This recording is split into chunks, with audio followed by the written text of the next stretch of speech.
Hi everyone, Comic Reviewer here, this time doing another Halloween film review, and this one is on the 2023 film Haunted Mansion. Now as you know, Haunted Mansion was a reboot from the 2023 film The Haunted Mansion, as well as being a supernatural horror comedy film which was directed by Justin Simmons, as well as being a completely different new take from the 2003 film, as well as being based on the theme park ride Haunted Mansion.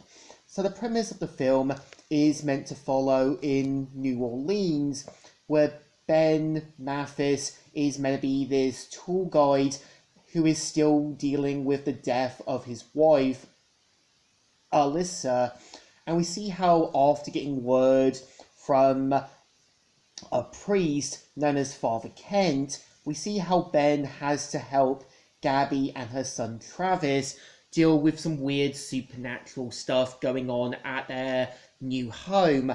And at first, Ben is a little hesitant, he isn't sure, but after getting a bit of the taste of the ghost stuff, we see how Ben and Father Kent get some specialists, find out the reasons behind the haunting, as well as trying to put the pieces together. And I think what I can say about the film is that unlike the 2003 one, which had a more slapstick, comedy, kind of sitcom feel to it, I feel the Haunted Mansion, the 2023 one, is relying more on going serious, but knowing when to have a moment where it's shown. Like, we kind of see how Ben has to kind of relate to the people around him from his own personal problems. And we see how, he opens up with people like basically Father Kent, Bruce, as well as other people around him. And we do kind of see how, when you kind of got the sort of psychic Harriet, you can tell at first she's a little bit of a phony, but later on we do kind of see her opening up a bit more.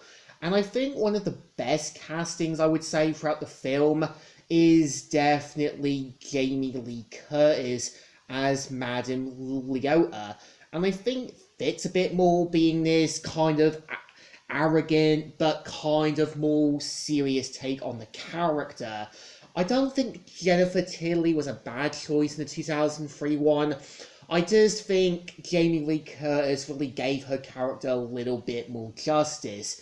And I think when you've got, the film's villain, Alistair Crump, aka the Hatbox Ghost, I think his character works a bit more than Ramsey, because, Ramsey is maybe a villain who thinks he's doing the right things, but doesn't want to admit them.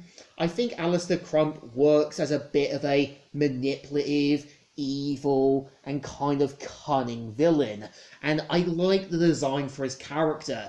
He reminds me a lot of Gentleman Ghost from basically the Batman comics, as well as from DC. And you can really tell the animators really did a good job with his design, giving him this really sinister, ghostly feel. But I think the rest of the film at times does feel like it's taking more time to build up the story, but there's moments where it works, moments where it doesn't, but there's moments where you can tell Ben has to relate not only with Travis, but also trying to find himself again and move on from his grief. Again, is Haunted Mansion a bad film? No. Does it do a good job? Yes. Is it going to be the next Hocus Pocus? Hopefully someday. And I'm hoping one day we might get a reboot from the old 1998 film Tower of Terror, as the film was the prototype to the 2003 film Haunted Mansion, which I do want to see one day. I want to see something bigger, better, and done more right. So I think the film definitely deserves a thumbs up. Still good, and still enjoyable. So, Comic Reviewer here, signing out.